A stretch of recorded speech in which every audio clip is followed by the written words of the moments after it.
A king's apple tree bore golden apples, but every night, one was stolen. Guards reported that the Firebird stole them. The king told his two oldest sons that the one who caught the bird would receive half his kingdom and be his heir.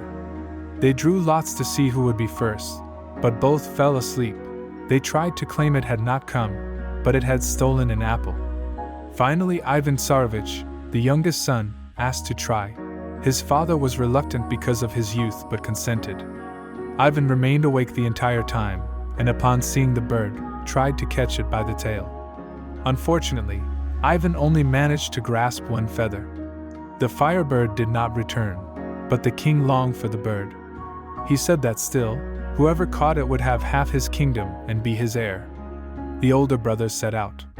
They came to a stone that said whoever took one road would know hunger and cold.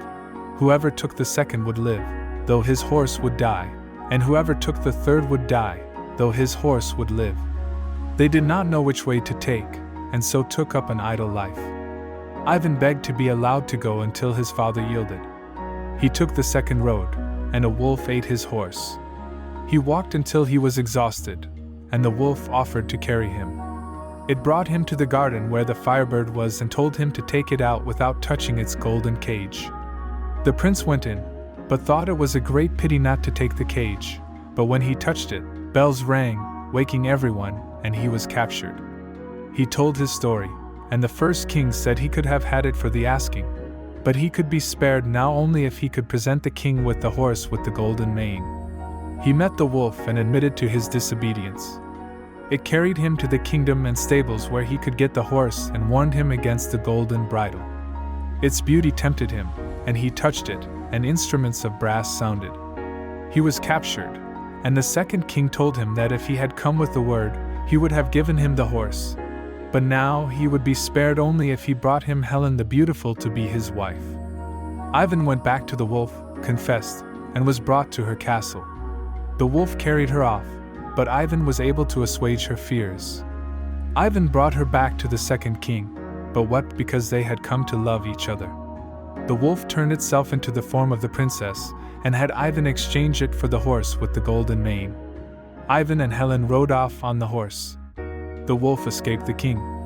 It reached Ivan and Helen rode the horse and Ivan the wolf.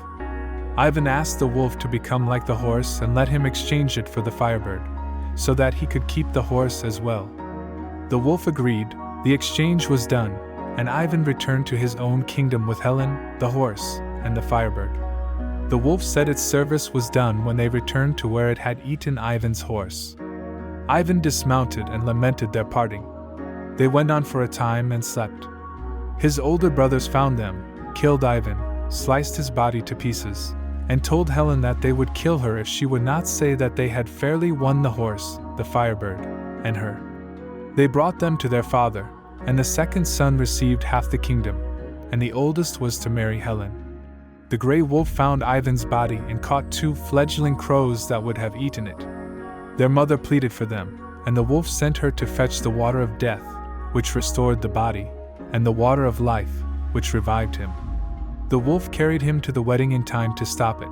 The older brothers were made servants or killed by the wolf, but Ivan married Helen and lived happily with her.